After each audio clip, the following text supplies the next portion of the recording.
Okay, so here is why absolutely nobody has a just cause claim for trying to say this has anything to do with state secrets. Because even if you're going to say, for instance, that there was some sort of national security matters entailed in, for instance, a high ranking officer in the United States military getting caught in a compromising situation with an adult entertainer, then that does not negate for the fact that there are several conflicts of interest that are correlating right now. So let's just get this on the table. Aegis, as in the adult entertainers database for the state of Florida at the least, but which I understand is not exclusive to the state of Florida.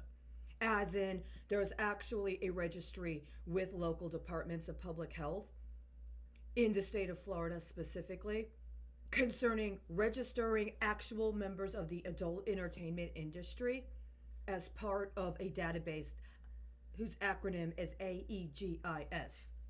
What, if anything, did that have to do with the lawsuit regarding RICO charges that was brought against the private equity firm that former governor of Illinois, Bruce Rauner, worked for? You know, the one regarding healthcare for seniors, identified as trans healthcare.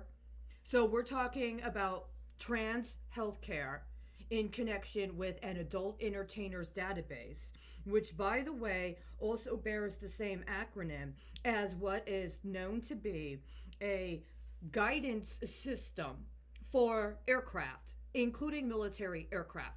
See, if you try to bioengineer a woman to launder acts of money in connection with collateralized inventories that are the manifest of passenger list for commercial airliners, right? You know, like that whole trans air world, right?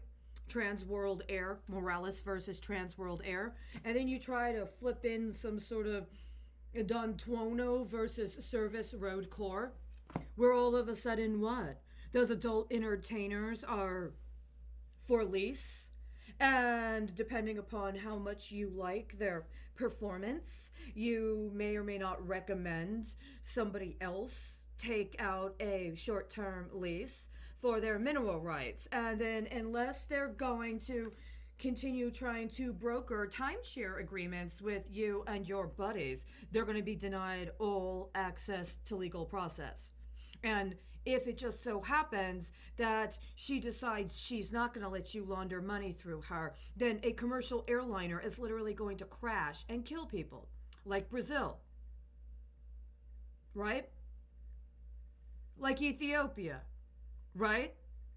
Like Iran, right? Like Donetsk, right? Because that all happened.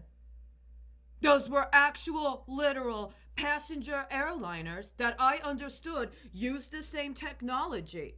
And so what you got instead was an alleged labor union discussing how they were going to do some form of training program using a digital interface. That they were going to basically play a video game as a way to correct for the problems that came with trying to bioengineer women to launder money while you used people's transportation as collateral on illegal loans.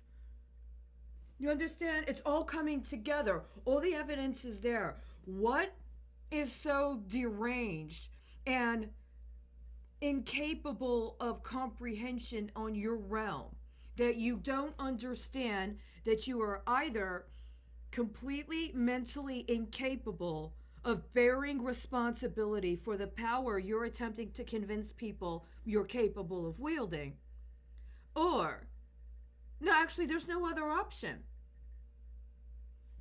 It would seem that right now there's a very high burden of proof on those that are masquerading that they're actually qualified to serve in public office as representatives of the people to prove that they are not too mentally incapacitated to drive a vehicle as a member of public office.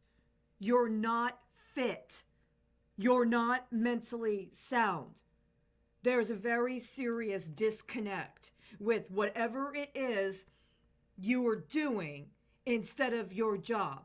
You're spending too much time expecting the people to pay for you to watch porn and to try to force people to become strippers.